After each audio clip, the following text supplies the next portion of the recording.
I'm reading from the Twitter feeds of JT, Jim Thomas, and Lou Korak. I'm on Lou Korak's right now. 14 minutes ago, Dunn, in fact, Vince Dunn, was a placeholder for Scandella and is unavailable tonight. Tarasenko is in. So Scandella, we talked about this earlier, Scandella is maintenance. Berube said he'll be good to go. And that's where in this day and age, I totally get it. But anytime you see a guy not on the ice, the first thing you think of is potentially COVID. And this is the time where a lot of these guys are going to have their maintenance days. One more tweet here on the power play units. You got Unit 1, Shen, Tarasenko, O'Reilly, Hoffman, Krug. Unit 2, Kyrou, Bozak, Schwartz, Thomas, Falk. And Lou Korak saying Tarasenko in Perron's spot on the first unit is a telltale sign that Perron is unavailable tonight. Boys, your reaction to all that? No, it's nice of the Scandella thing. You know, I think he's going to probably take Mikola's spot. Or is he taking Dunner's spot? Because Dunner's been out for a bit, right? And he's been sick. Dunn's not going to be able to go, apparently. Right. He was a placeholder. Dunn was. Okay, so Mikola's still in, so Scandella's going to take Dunner's spot, which is cool. That's kind of I like the deep pairings. I like everything about it besides the David Perron thing. I mean, obviously, and we keep talking about that. We don't know what's going to happen with it, so the boys have to go squeak one out. It's just that simple. Jeremy Rutherford also tweeting out, he says, Berube had same stock answer today that Perron is in NHL protocol. He made several references to him being out of the lineup. So I think, though, we may also hear more. Now, if nothing changes and he's just in protocol, everything comes from the NHL. But this past week or so, if there's news, and I'm not saying the Blues are doing this on purpose, but sometimes it's just the timeline of the fact you have a skate and then you have a media availability. Like I remember the other day that Jim Thomas asked about Wallman, and Craig Berube said, nothing new on that. And then a press release came out after the fact of saying what happened. It was a statement from the Blues, and then everything after that is handled by the NHL. So I'm not saying this is 100% going to be the case, but after Berube and the players talked to the media today after the skate, we could have some type of release regarding Perron and get more information. Yeah, that's how it's been, man. It's just like, we got to wait. No one says anything. Because Craig Berube doesn't know yet either what's going to happen. And so we'll just have to wait. And I know it's frustrating, and it's just the way it's going to be. And hell, it might happen again. I don't know. Remember we talked about that, too? Like, I remember saying this not years ago, but months ago throughout this season. And everyone's like, who's going to win? Who's the best? I'm like, well, it depends on COVID. It depends on COVID. Like, look at what's happening with the Yankees right now. I don't know. Like, COVID could just take a team who's dominating, and even though they feel great, be like, well, you still have it, although we have the vaccine. So I hope it doesn't take that into effect, because if that's the case, it's another asterisk, in my opinion. Did I say that right? Asterisk. We'll get into the David Perron situation. Again, I don't know the full effect of everything. I don't know how he feels. I don't want to text him because it's just like, I don't like bugging guys like that. Andy kind of knows, and he's dealing with it right now. He won't tell me until we go on the podcast, of course. So I'm kind of out of the loop on really what's happening with David Perron. But I do know this, that sucks. And I don't know if he already had COVID. I'm pretty sure he did. I think everybody did. And then he gets a shot, and then you get it again. And we saw this with a couple other guys with Sanford, and it was a false test, and he had to fly all the way back, and this, that, and the other. Sammy Blais as well. Sammy Blais as well. Pain in the ass no matter what. But David Perron, and if it was anybody else, you're like, okay, well, not anybody else, but David Perron, oh, my God, he's just ready to rock and roll. He's on his game. He looks better than he's ever played. He's playing better than he ever has been, whatever the case is. He is rocking and rolling and ready for the Stanley Cup playoffs, and all of a sudden he gets just pushed aside and a complete buzzkill for the St. Louis Blues. Can they go up there and squeak one out? I hope the hell so. But losing him is a big deal. And Ryan O'Reilly especially is like, damn, man. Like, and he's a warrior, though, Charlie. Like, he's going to go do his thing. But those two guys were clicking, absolutely clicking. And it's just, again, I'm going to say it one more time, a buzzkill. Okay, so let's talk about Perron a little bit and basically the protocol from everything I've read. So we get that news on Saturday, right, that he has the positive test. Going through the NHL protocols and everything I've read, for it to be a false positive, you have to have 2 negative tests 24 hours apart, right? So Let's just do a hypothetical first. Let's just say it could be a false positive. If that's the case, okay, he could test negative Sunday. That would be 24 hours. Another 24 hours, he could, in theory, test negative today. Now, where is he? I mean, if he did test negative, and that's 2 straight negatives, he, in theory, would be able to play. Okay, and then what? Do you just ship him out there on a private jet? I don't even know where he's at. Yeah. But from everything I've read, it sure sounds like if he's on the COVID protocol list again today, then it's not a false positive. That's the real bad news, and he's probably out for a couple weeks. No, I guess he is out for a couple weeks. Yeah, is it 14 days still? Is it 7 days still? Or is it 7 days or 14 days? Didn't it change? You have the quarantine, or is that just for quarantine coming to different? Dude, I can't keep up with it. I just know that when Wallman basically tested positive, and it was realized that he was no longer. I'll put it this way: because Wallman was the first guy that actually was a confirmed positive test. We brought up the fact that earlier in the year, you had Sammy Blais, you had Zach Sanford. Those ended up being false positives. The fact that Jake Wallman was a confirmed positive test, at that point, he was then going to be out for a couple weeks. So I assume that's going to be the same with David Perron if it's a confirmed positive. How many times have we seen this so far in any league? And Jake Wallman is different because he hasn't been up all year, and maybe he wasn't there when they got their tests and this, that, and the other. So I kind of put him in a different category. But Perry has been there. And so, like, is there anybody else that's gone through this that again, it's not confirmed that he had it before, but I thought he did. And then you get your shot, and then you get it again. I mean, is that normal? Has anybody missed games because of that particular situation? Do we know? Looks like Rock is trying to respond here. I'm just question. The NHL refers to CDC guidelines for how long you have to quarantine, and right now on the CDC website, updated on March 12th of this year, I think or I know I had COVID-19 and I had symptoms. You can be around others after 10 days since symptoms first appeared and 24 hours with no fever without the use of fever-reducing medications, and other symptoms of COVID-19 are improving. Okay, well, so it sounds like 10 days is the hardest time parameter now. The other thing is this. So when you have stories like this, if you're talking about the greater conversation about vaccines, there's always going to be a small percentage of people where this happens. And I think when it happens in sports, and we saw this with the New York Yankees as well, where they had 8 guys, right, after they were vaccinated.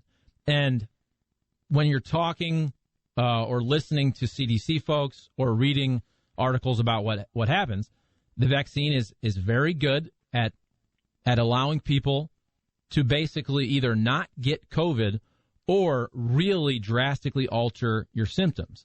So a lot of these folks that do get it after getting the vaccine, they're asymptomatic. Now, obviously, it still sucks because I think a lot of people think you're getting this magical shot that the second you get it, for example, today, I'm getting my second Moderna, okay?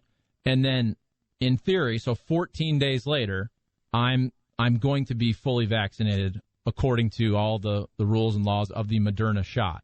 But that doesn't make me unbreakable. And also, you could still, like a lot of these guys are getting, you could still test positive for COVID. It is really good at wiping out the heavy symptoms. Yeah. Okay, so wouldn't that suck, though, if you had it? 100%. And then all of a sudden you get it again and you feel like crap again? I don't know if there's a case like that or not. And, again, this probably has happened throughout society. We just don't hear about it because, everything's amplified when it comes to, athletes and stuff like that. So it's just a bummer. There's nothing you could do, I guess, about it. The boys are just going to have to pull them bootstraps up or whatever the case is and figure it out tonight, man. And you're going to be playing in a hard building. You're in high altitude, which does affect you. And you're missing your best player, basically. You're one of your best players that complements your other best player, and that's Ryan O'Reilly. So they are going to have to find a way to squeak out a win in one of these 2 games. You are going to have to find a way. And there's a couple people I'm looking at, and the number 1 guy is Jordan Binnington. Mm-mm. He is going, what? Not my guy. Well, that's my guy. Okay, I got another guy. Okay, who?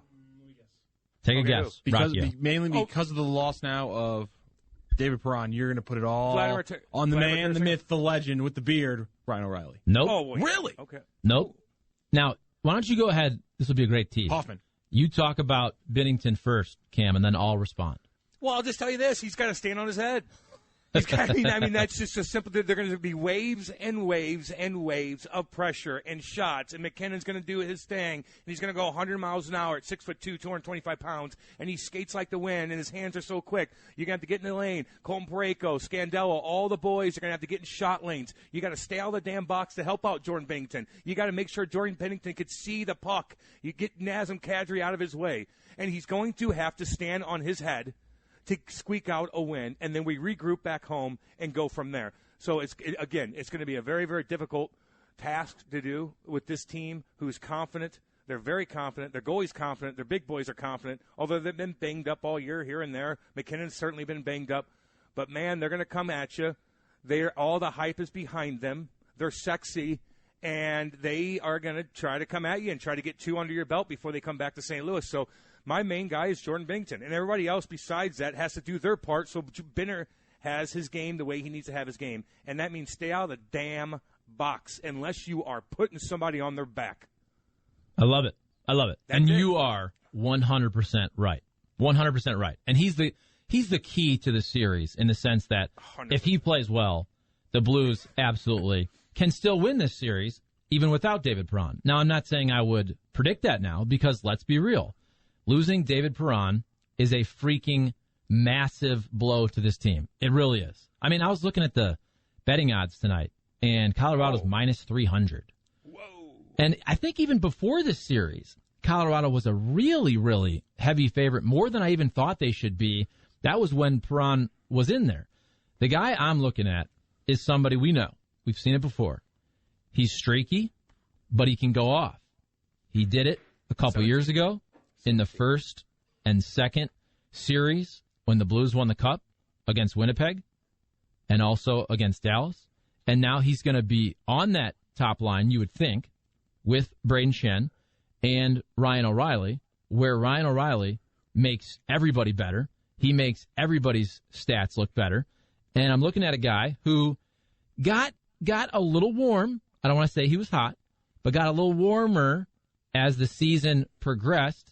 And in the last 4 games he played, had 2 goals, an assist, scored in the final game of the season, and that would be Mr. Jaden Schwartz. If there's one player, I'm not saying in any way that he's going to replace David Perron, but all you need, if David Perron tests positive again, and then you basically got to say, you know what, we probably don't have him for the entire first round against the Avalanche. Can Jaden Schwartz, for 6 or 7 games, match that production just for a week or 2? I think he can. Now, will he is the question. Dude, great point on that. 17 needs to show up, just like he did when he scored that big goal with Bosey on the wall, when Steiner had broke his skate blade or something, and Bosey comes out as a right-hand shot, and he sends it right in, and he gets that little bunt play right in front. Schwartz, he can get hot, man. And then again, a trickle-down effect, like, who else is going to show up, dudes? Like, who else is going to make up for that? Robert Thomas to, I don't know, Vladdy's situation to, Jordan Kyrou to whoever. I mean, how about your fourth line? How about Barbie and how about Cliffy? How about everybody collectively? You're just going to have to make up for that, man. Perry holds the damn puck in the zone and just wears you out. Then he chirps and he whacks you and he does this and does that. Like, who's making up all that stuff? It's not just him going on the power play. It's not just him doing this and doing that. Like, it's everything. It's leadership on the bench. He's always talking. He makes people mad. He has a little Patty in him, right? Patty Maroon. We're going to get to him in a second. But he's nonstop chirping. And what do you say back to him? He's got 900 games. He's got how many points? He's got a Stanley Cup. What are you going to say to him? Get out of here. So, God, just everything. So I know it's not over. I don't mean to be doom and gloom. It just was one of those things where it's just like, if he got banged up, I'm like, okay, he's banged up. But the COVID thing, it's like, good God, what is it? Does he even feel anything? Then you go down the list of all the guys, and maybe there's a couple guys scattered here and there that are out because of it. But then you get, God, I don't know. It honestly really puts me in a bad mood. Again, if he just would have hurt his toe or something, I'm like, okay. But this is like, oh, God, oh, my God, it drives me nuts. All right, well, the Blues tonight, 9 o'clock. It is what it is. You better go do your thing. You can't get caught sleeping in the first period because those guys are going to be all over you. So this is going to be interesting. I cannot wait to watch. I'm very excited about it. I don't give a damn anymore if it's 9 o'clock at night. I don't care. I'm staying up. Now, The NHL as a whole, holy macaroni, were they going toe-to-toe last night, baby. Overtime stuff, battle of the goaltenders here and there. Even when it's like a 4-4 game, the goalies are standing on their head. I'm watching a pitcher's duel the other day, and I almost fell asleep 15 times. But a goaltender's duo, there's 2-on-1s every 2 seconds. All of a sudden, the guy does a crazy. It's like going crazy. Like, that's fun. It's not boring if it's not 5-4. If it's 0-0 going in overtime, that means it's going back and forth. The goalies are out of their mind crazy. And it's fun. The hockey last night was so damn entertaining. I mean, God, you got Lou Lamoriello and the New York Islanders going against the Pittsburgh Penguins. Pittsburgh, like, you never count them out, and all of a sudden, one of Lou's acquisitions. That's what it is. I went to school. Acquisitions. Now I forgot it. Kyle Palmieri from New Jersey Devils picks up Travis Zajac at the trade deadline. He goes and scores, bar down in OT. What a crazy shot that was. Now they're up by 1.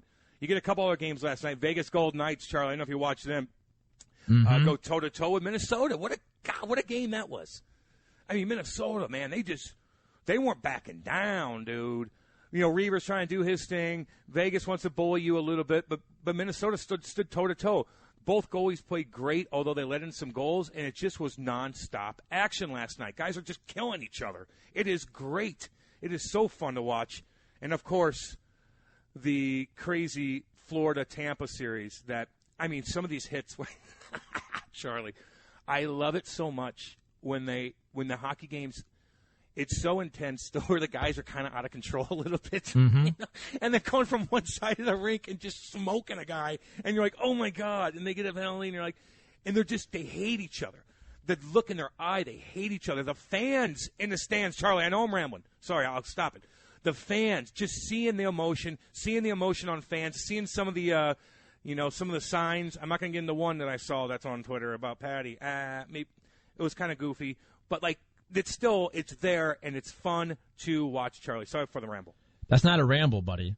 That's good info right there. I also love the fact that I was led to believe via Twitter that Nikita Kucherov was not going to be very good. Coochie? Right off the bat, right, coming back. And he had 2 goals and assists right there in game 1. Here's what I love. Here's what I love big picture about yesterday's playoff games, okay? And they weren't all playoff games, by the way. But you had 1-goal games across the board. All of them really, really entertaining.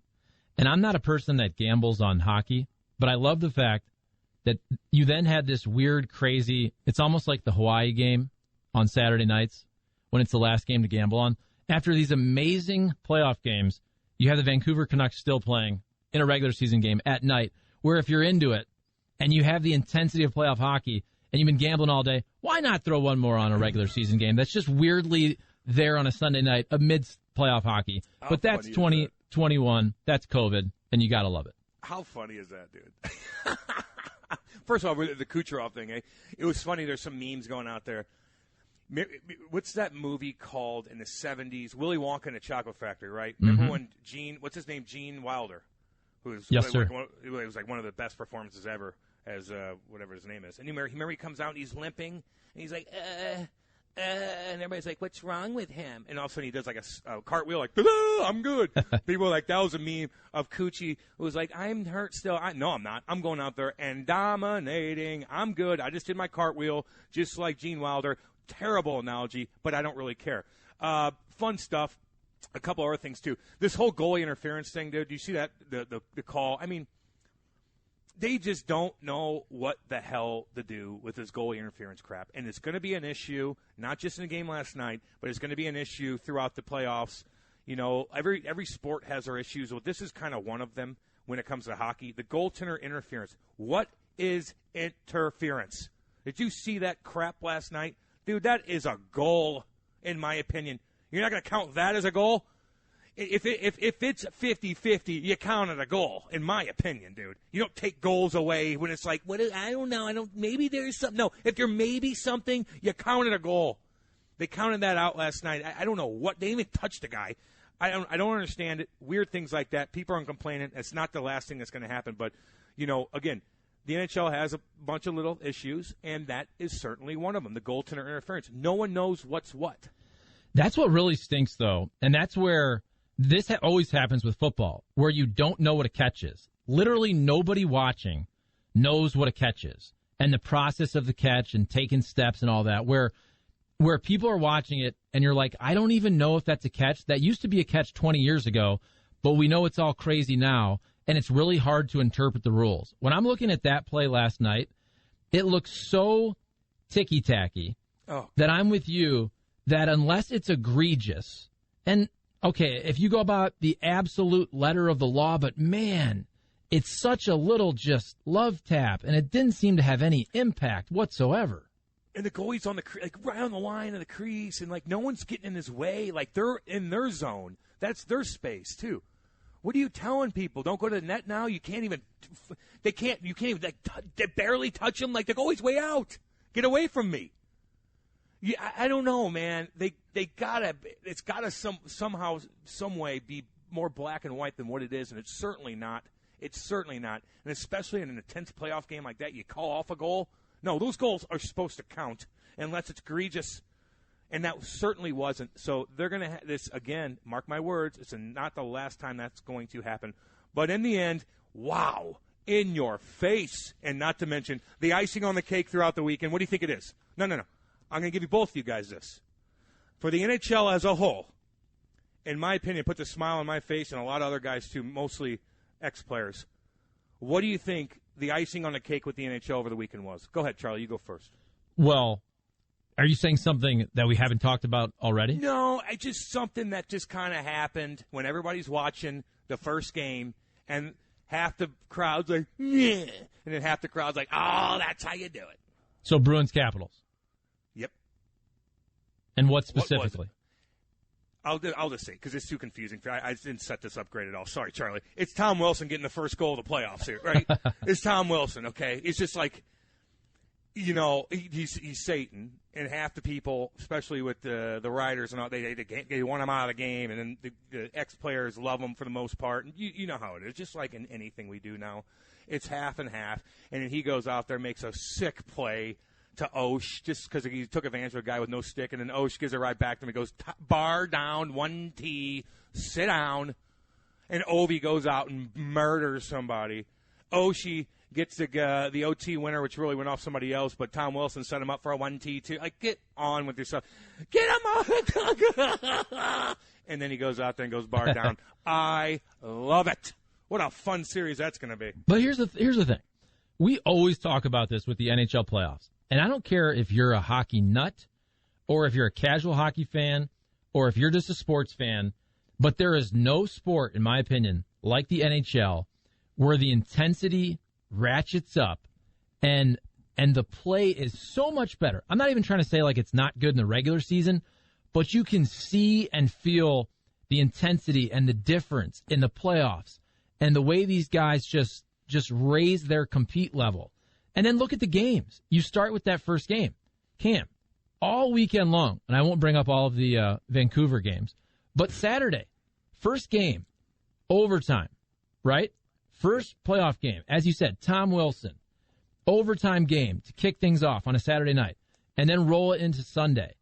Another overtime game, Isles and Penguins. Another overtime game, 1-0. And you had different games, right? You had the 5-4 game, Lightning and Panthers. Ton of goals. You had Golden Knights and Wild scoreless into overtime, and still they're equally as compelling to watch. Every single one of these games in the playoffs, 1-goal games, and 3 of the 4 already of the actual playoff games went into overtime, not to mention the throw-in free game, which was Canucks and Flames on Sunday night. But seriously, think about starting your postseason, and you mentioned Tom Wilson, which is great, because Tom Wilson started this 2 weeks ago. He kind of was the unofficial, the bugle, basically, that starts off the Preakness. He started the playoffs by getting everybody, all the casual fans that maybe weren't paying attention as much. He got them into hockey, and then you had Oshie, you had Backus, you had everything going into the first playoff weekend that started Saturday, and then you had great hockey on the ice. And so many of these series, they're going to go 6, they're going to go 7. That's why the NHL postseason is by far the best in North American sports, because you have so many fantastic games, and you're probably going to have another handful tonight. And there's fans going crazy, man. They're going crazy. And like Vegas, they look like it was packed. Even Florida looked like it was packed. And I haven't seen Florida packed in a long time. But it wasn't. But it looked like it. Like it wasn't the cardboard cutouts of you and Randy Carricker and stuff. Now hold on a second. I'm just saying. I've never had a cardboard cutout. I've thought about it. I actually thought about having my daughter on one, but I didn't actually do it. That's a different story. But like, yeah, oh God, that whole thing, degrading to the players. But the point is, degrading. It's degrading. Oh, hi. Oh, you wrote a bad article about me, but now your cardboard cutouts here. Hi. No, degrading. The point is, fans are there, and it's lively, and it's fun. How are the Canadian teams doing, by the way? They got to wait till Thursday to play. And then they have zero fans there. Toronto, Montreal, haven't seen this since, the 70s? 0 fans. That just sucks. And they're looking at all those Canadian, and who knows what they have to do as far as, like, the protocols and crap, where they're getting tested 18 times a day on their day off and this, that, and the other. I just feel bad for those Canadian boys, man, the Canadian teams in Canada as a whole. But, man, this kind of sucks. But at least half of it is going great, especially out east, man. Holy macaroni, toe-to-toe. Fans are screaming. It looks somewhat normal until you look at the coaches with the mask on. It still drives me kind of crazy. But it's there, and this is 20,000 times better than that stupid bubble. I'll tell you that right now. Way more entertaining. Don't you think so, Charlie? 100%. You know what Canada needs to do? Just for the fan experience and the viewing experience, from watching on TV, I'm dead serious. They need to do what WWE does. And the only reason I know this is because WWE airs on Friday nights on Fox 2. So I'll look up every once in a while, and I'll see WWE. I used to love it as a kid. I'm not into it now, but it's all good. It's not like I dislike it. I'm not into it. So save your texts and tweets and emails. But for their fans, they have a bunch of monitors, a bunch of fans at home, whether it's over Zoom or their computers, and you can see them reacting. Wouldn't that be cool? I'm saying just for Canada, it's better than cutouts. If you could find a way to have these little fans, these little monitors above the ice, above the boards, and you could see these folks in real time reacting to goals and saves and whatnot. I don't mind that. I'd rather them do what the UFC did, but that's just me. But on the other hand, as long as it's a real person and you kind of see their emotion, unless it's like 7 seconds delayed, and they're like, you score, and then no one's doing anything, and all of a sudden they're like, yeah! You're like, well, it's over now. I don't know. Yeah, that's a good idea, man. What's the cost on that? I don't know. I just don't know. Oh, Lord. I think Chick-fil-A should control everything in the world. Thanks, Fungo's Whistle. Agreed. Dude, they're just... And you know what? I'm going to throw another company in there. It's Culver's, man. That's It sounds... I'm not going to say it, but somebody's chirping you. Chirping me? Okay. Yeah. What'd they say? It sounds... I'm not going to say it. I can't say that word. Say it in a nice way. Never mind, don't read that. Okay. All right, don't then. Hockey Bob chimes in and goes, okay, fellas, serious question. If you could have 100% healthy Sundqvist or 100% healthy Tarasenko for this series, who would you choose? I choose Sonny because he's way more physical and versatile and he could play many roles. Well, like healthy Vladdy in 2015? I think it'd be more, he's 100% healthy from this past surgery. Not necessarily. That's kind of hard because Vladdy, if he's 100% healthy, he might score 15 goals, in this playoff series, or not series, but playoff run. He might just be unbelievable. So I don't know, man. Vladdy as a whole is a better player. If he's 100% and he wants to go 100 miles an hour, he's going to be more effective than 100% Oscar Sundqvist. Oscar Sundqvist is just more consistent, and he just does what he does, and he just gets it done because he's kind of that playoff mentality. But Vladdy won, dude. He knows how to win, and if he's 100%, I can't count him out on anything. But hold on, but I get what you're saying there, Hockey Bob. No, Hockey Bob, this is actually a great question. Why do you sound so surprised? This is a great question. It is, man. Good job. Buddy. But if you go into it, because I had to check the text line, and that comment wasn't that bad, but still, good job. We should not have read it, so it's all good. Good. You're the man. It's even on my show too, and I didn't say it. You're the man. But the question was for this series. Now, if the question was for the entire Stanley Cup playoffs, I think I would agree that it's Sonny. But for this series, with the fact that there's a very good chance David Perron will not play, don't you think Vladimir Tarasenko has a better opportunity to replace that production in a short span for this particular series? Because you're going to need to score. You don't have to when I say outscore them, I mean in a game. Like, there's going to be a game where Colorado's scoring 4 goals. This is the best offense in the NHL. So the Blues will not win this series by winning every game 2-1. They're going to have to win a game 5-4 to win this series. And so for this particular series with David Perron, at this point, we don't know if he's going to play. I think if a Tarasenko or a Schwartz can get hot and score 4 in this series, that's the best way for them to win this series. Well, you could say the counter of that would be you put Sonny and say, you see that number 29? Get him. All over his ass. Sonny McKinnon. Sonny, and probably Ryan O'Reilly. Maybe Ryan O'Reilly could play against a different line and maybe have the puck a little bit more, not worried about chasing 29 all their damn plays. So they're both really good when they're on, man. I miss Sonny so bad. I do. I miss that smile. I miss him blocking shots with his face. I miss him going 100 miles an hour, getting the puck, holding on to it, making everybody better.